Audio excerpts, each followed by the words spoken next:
Welcome back to the Thought Leader Recruiter. I'm Sam Byler, and today I'm joined by David Weiser, Managing Director of Weiser Partners. David, welcome to the show. Thank you, Sam. Appreciate you inviting me on. That's great to have you here. So David, first of all, can you share more about your background and what led you into executive search? Sure. So I graduated college in 1987. I made my parents proud. Called them one day and said, "I'm going to join Procter and Gamble and sell mouthwash." So with that, they wondered where they went wrong. I was off to Cincinnati. I spent 6 years in brand management, working in the personal care products division. And after that, I joined a small consulting firm, about 50 people, focused on over the counter and pharmaceutical companies. And then one day I told my wife, I said, look, I'm really frustrated with the recruiter calls that I'm getting. They don't understand my function. They don't understand what I do. Nobody's interviewing me. Despite telling them kind of what I'm looking for, they still want to jam me into a hole that doesn't make sense. She said, well, if you can build a better mousetrap, maybe you should go and do that. So 1994, I started the firm with another partner. And over the next 30 years, we grew that to a pretty powerful boutique here in the US. We had 16 people, primarily focused on go-to-market commercial roles, every kind of marketing search you could think of, sales, BD, research, insights, analytics. Back in 1996, Sam, when SEO is three letters that didn't mean anything, we started working on the West Coast, recruiting people into the .coms that were starting up by the dozens every day. So we've developed over the years a strong digital performance marketing capability. We were early on e-commerce. So that's really the main part of my career. A year and a half ago, we sold Wiser Partners to ZRG Partners. So we still operate with the Wiser Partner brand, but we're on the ZRG global platform. ZRG is the seventh largest firm in the world. We operate in 35 countries, 700 employees. We're also private equity owned. So we tend to color outside the lines a little bit. I work in the executive search group. I'm the global practice leader for marketing and sales. Interesting. Yeah, great journey. And yeah, I bet it was back in the day with the .com era. I bet that was an interesting time of life for you. I was on the West Coast and I lived in Cincinnati. I was on the West Coast almost every week for 2 or 3 years. It was really busy. It was crazy. You had companies that really were setting aside some of the fundamentals, like where's the revenue coming from? Because it was all about eyeballs. And, most of them, of course, didn't do well, but everybody from, consumer goods to telco, financial service, everybody wanted a piece of those .com startups. It was a crazy time. Yeah, I can imagine. I recently read that 92% of private equity firms say talent is their biggest challenge post deal. Since you obviously work with a lot of private equity backed firms, how are these firms coping with that and what are you doing to help? Yeah, I would agree with that. And, when I was doing PE work 25 years ago, it was all the big major behemoths, the KKRs, the BlackRocks, Texas Pacific Group, the merchant bankers at Goldman Sachs. The last 10 to 15 years, most of my time is spent in the mid market, which has just exploded. And there continues to be billions in capital flowing into the mid market. The PE sponsors that we work with, they'll all tell us that we'll find the right car. We'll put the pieces of the car together, but we need drivers. And most of them don't want to be the driver.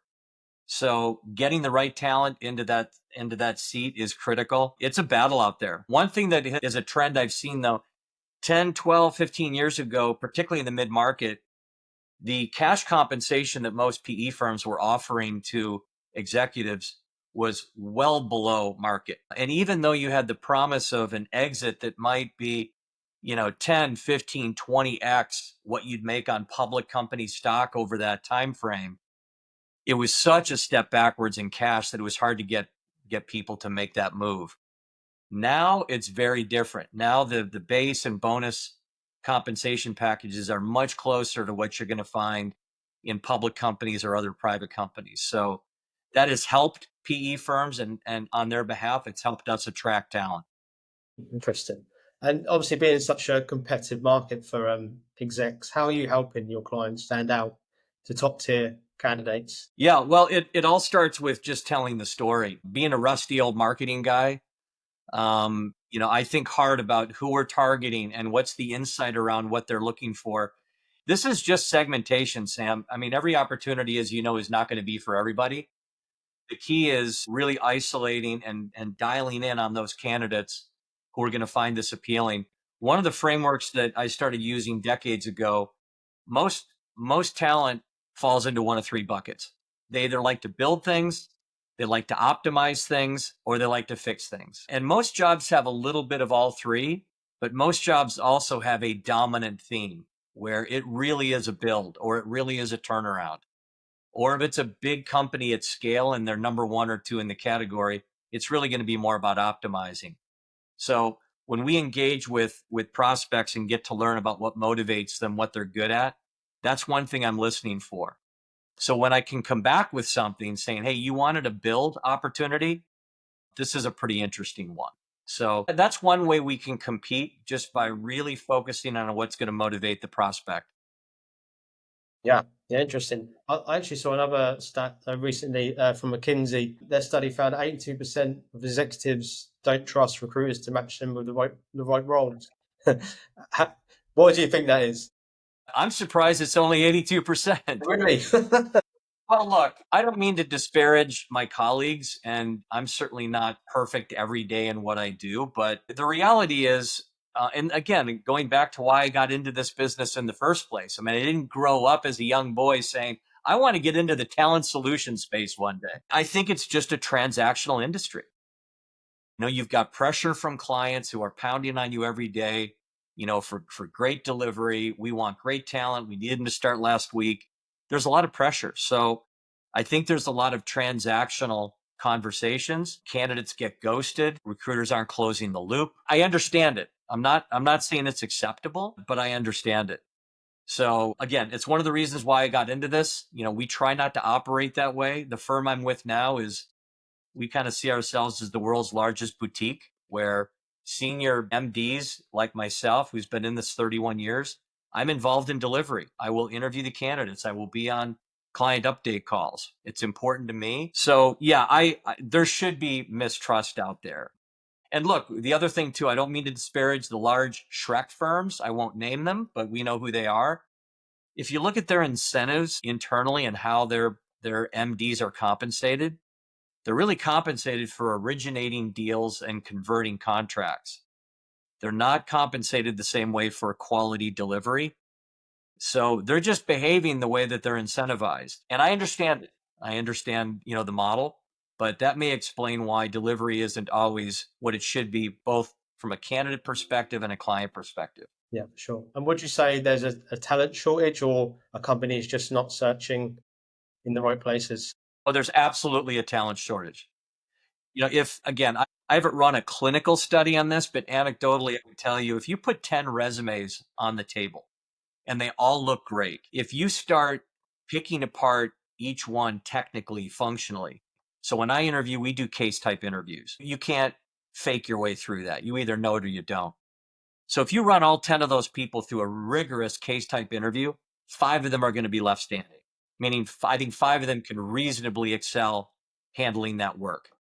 Then you start getting under the hood on attitude, behavior, communication, energy. You start doing back channel references. Now you're down to about 1.5, maybe 2. So when you consider all of that, yeah, there's a shortage. Yeah, yeah, for sure.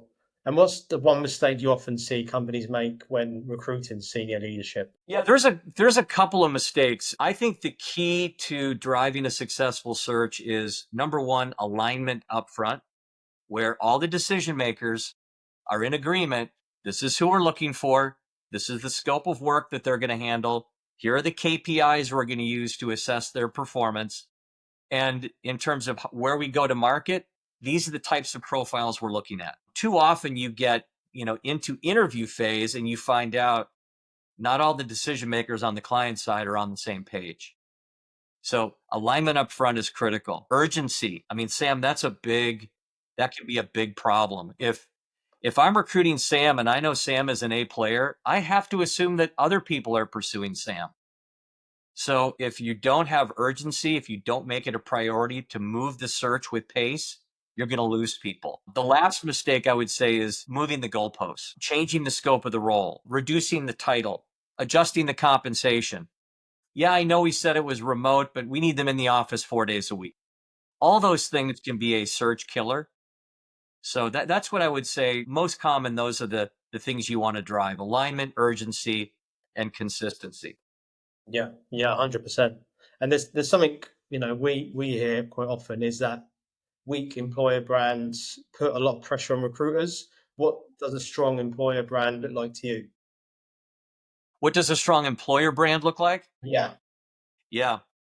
Well, there's a number of components. First of all, we want to make sure the company's got a good story. And again, whether it's a market leader that needs to optimize and maybe put 5% more revenue on top next year, whether it's a turnaround. I mean, we did work years ago for Sears here in the US. That was a bit of a disaster. That was a major turnaround. Or if it's an early stage company or a buy and build private equity opportunity. So we want there to be a really good story and commitment, knowing there's commitment from the company to fueling that growth, regardless of where they are today. That's where it starts. Number two, evidence that they're taking talent acquisition seriously. Like I said a few minutes ago, making it a priority, having talent management teams and leaders who are active in the process, helpful in the process, engaging us when they need something, letting us do our thing when they don't. Those are all really important things. But I go back to urgency. So many of these searches can drag on, and it's a problem for prospects. It's a problem for us. It's a problem for the company in trying to hire. yeah, yeah. Urgency. Yeah, it's got to be up there, hasn't it? Without a Yeah. doubt, for sure. With the obviously the tech and market expectations, they're changing fast every day. Are businesses adapting quickly enough to build C suites that reflect these shifts? I think most would tell you probably not. I think most companies feel like they're behind.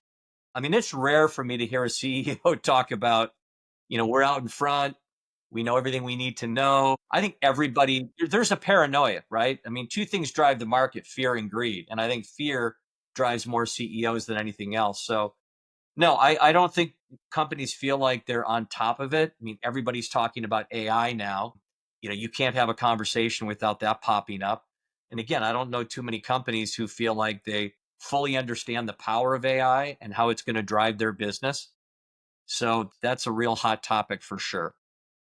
Yeah, yeah, it is. Yeah, and it's interesting how it's going to turn out in the recruitment space. Do you use much AI at all? I do. I want to share one thing. So ZRG has an annual kind of executive offsite. We have about 250 people get together for 4 days and review the business past, review the business going forward, talk about priorities, and we have a number of guest speakers. So this past February, we were in Nassau. We had a guest speaker he was former CIA operative, a long time in Silicon Valley, runs a AI consulting firm right now. And he was trying to explain to us as recruiters what he sees in terms of AI enabling what we do.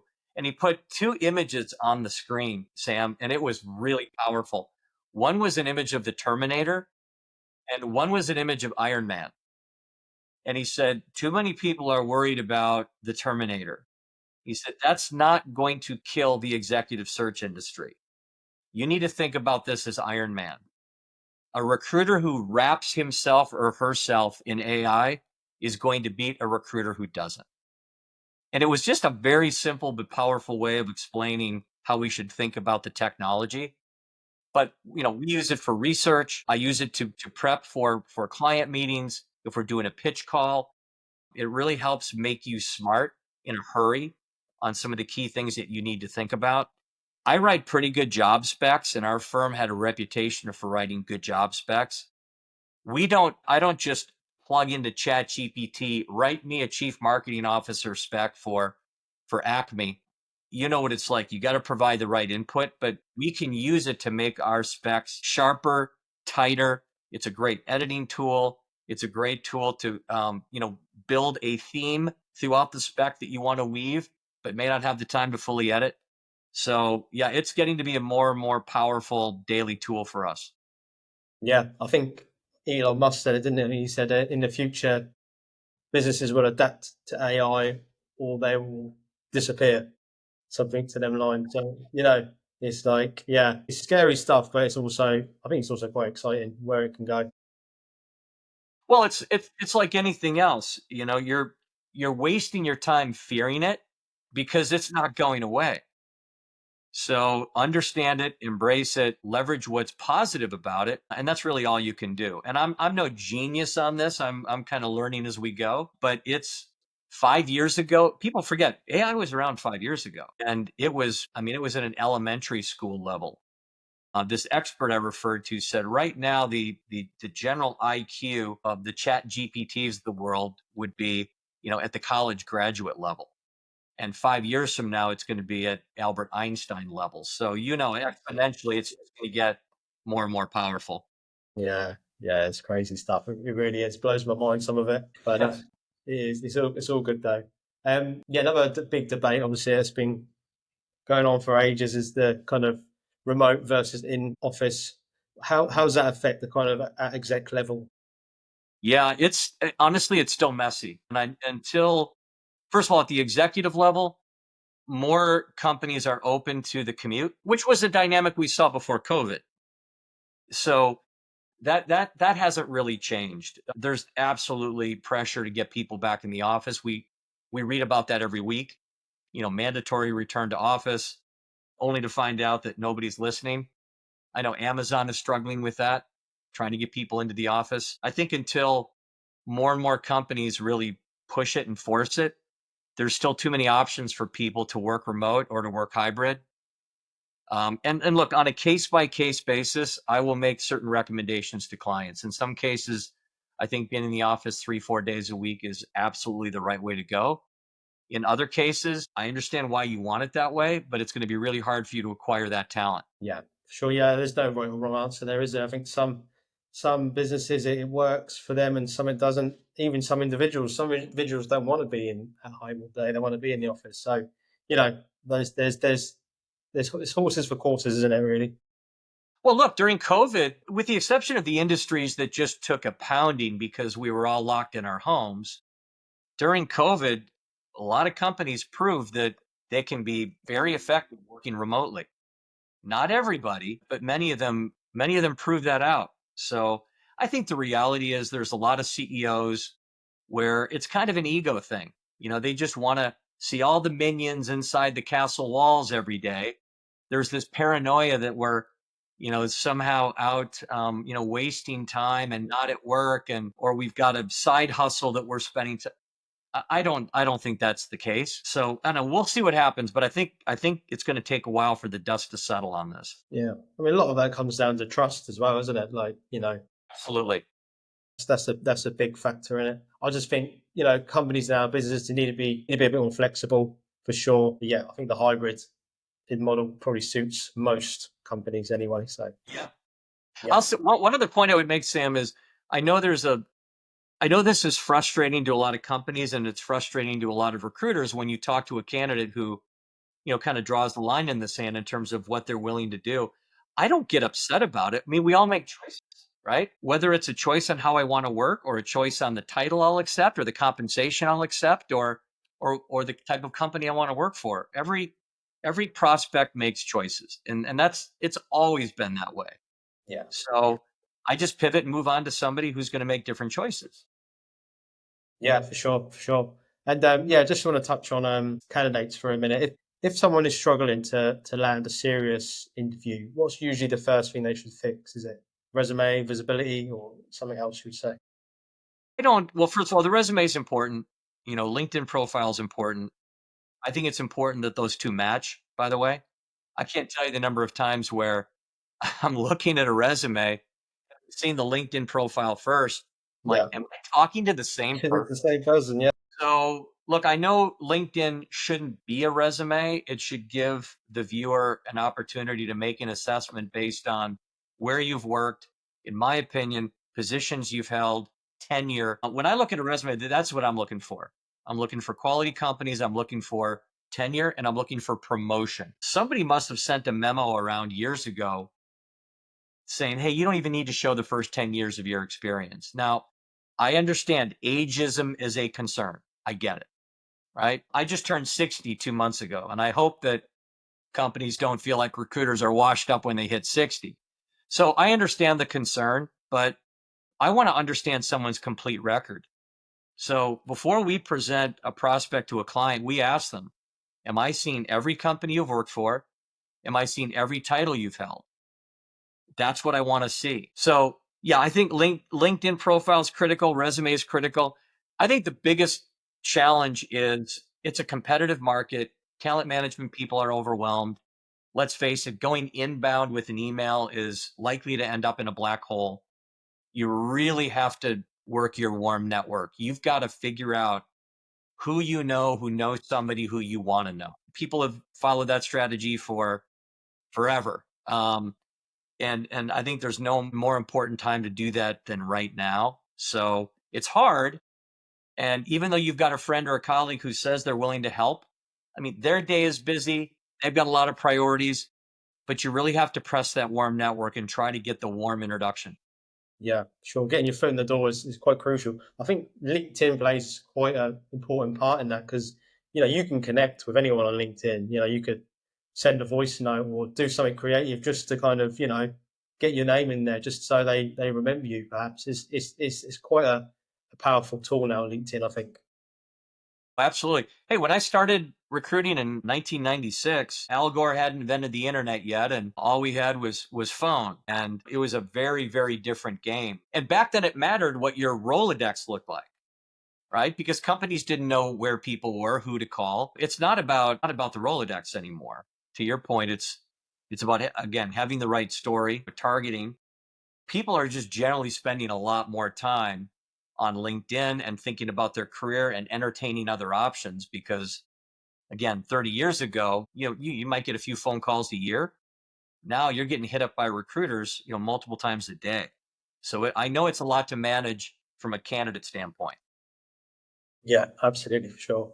And where do you see executive search evolving over the next, say, 3 to 5 years? Wow, great question. I don't know that I'm smart enough or visionary enough to make bold predictions. I mean, I when the first iPod came out, I kind of laughed at it, and the first iPhone, I'm like, a camera on a phone? That's not going to go anywhere. So I'm not the guy that you turn to kind of predict the future. But look, I was told back in the early 2000s when the monster.com and the hot jobs popped up, and then linked. I was in the beta test for LinkedIn when they first started. And people have been telling me for 30 years, recruiting is going to go away. Technology is going to disintermediate. You're going to be a dinosaur. Maybe, but it hasn't happened yet. And I don't, and now people are saying, yeah, but AI is going to be different. I don't know. I don't know that it's going to be different. When all is said and done, I don't think there's anything that can take the place of you and I having a face to face conversation. And until AI can read the subtleties, um, I still think there's going to be a place for what we do. By the time AI takes it over, I'm going to be drooling on a porch of an assisted living home. Yeah, you got nothing to worry about. I think the industry is safe for a while. Yeah, I agree. I agree. And yeah, is there any kind of exciting things happening with Wiser Partners? Any kind of growth goals that you're looking forward to? Well, again, our go to market was really focused on marketing, sales, analytics, data science. The last 10 years, we started doing more in the mid market at a C level. So I was recruiting CEOs and CFOs. Now that we're part of ZRG Partners, we're still focused on that work, but I'm also working on things that I wouldn't have been in the conversation on this 2 years ago, just because we've got a global platform. I mean, I worked on a GM search in China, worked on a search in Germany. It was hard for a boutique to kind of lift that work offshore. We did it, but it was a big lift. It's not a big lift anymore. And clients want the relationship with kind of a single point contact. So I may be involved in chief technology officers, CFO searches now. I'm running kind of quality control. I might be the quarterback. I will certainly interview candidates and have a point of view on how they might fit. But we've just got a big team. Our biggest office is in London, by the way. I think we've got 45 people in London. You should have a podcast with my partner, James Absalom, at some Yeah, point. He's our yeah, global please. commercial officer, really smart guy. So yeah, we're continuing to do the same things. We're doing more geographically and functionally. And again, our firm is growing quickly. As a private equity backed firm, it's all about growth. We've got a big search group. We've got an interim. Interim is a division that's growing rapidly. There's a ton of use cases, particularly in private equity, particularly for back of the house functions. We've got a robust embedded recruiting team. I'm seeing a lot of demand out there. One example of Sam that I just want to talk about, a lot of our clients are employing field techs, service folks, men and women who are out in the field making, $25, $35 an hour. They get a phone call and get offered $1 more an hour, they're gone. And these are roles that are really hard to keep filled. So whether you call it RPO or embedded recruiting, it's a great solution for having extra resources to keep positions like that filled. So anyway, that's a little bit about what's going on with us and the firm more broadly. Yeah, absolutely. No, appreciate it, David. Yeah, it's been great conversation. Really enjoyed today. For our audience that would like to kind of get to know a bit more about Wiser Partners and yourself, where can they connect with you? Sure. You can find me if you go to ZRG Partners, my profile and a little bit about my background is there. We still have the Wiser Partners website up where you can kind of see body of work and some of the people who grew up with us. That's probably the easiest way to check us out. Great stuff. Thank you, David. Appreciate your time today. This has been Sam, informative. thank you for inviting me. All the Cheers. best. All right.